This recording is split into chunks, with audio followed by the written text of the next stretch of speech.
Apple company phone అంటే కాస్త safety అనుకుంటాం. అది ఇప్పుడు ఆ సంస్థ సేఫ్టీ ఫీచర్ మీదనే తను ఇబ్బంది పడ్డానంటూ కేసు వేసినటువంటి ఉదంతం సంచలనం సృష్టించింది.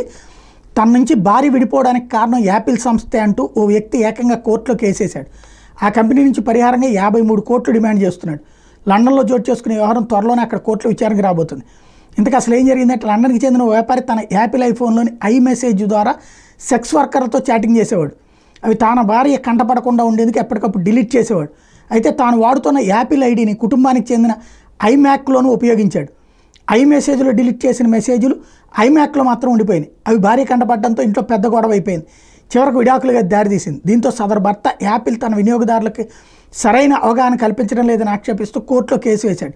ఒక పరికరం నుంచి తీసేసిన సమాచారం దానితో అనుసంధానించిన ఇతర పరికరాలు మాత్రం అలాగే ఉండిపోతుందనే విషయం ముందుగా చెప్పలేదని వాదిస్తున్నాడు.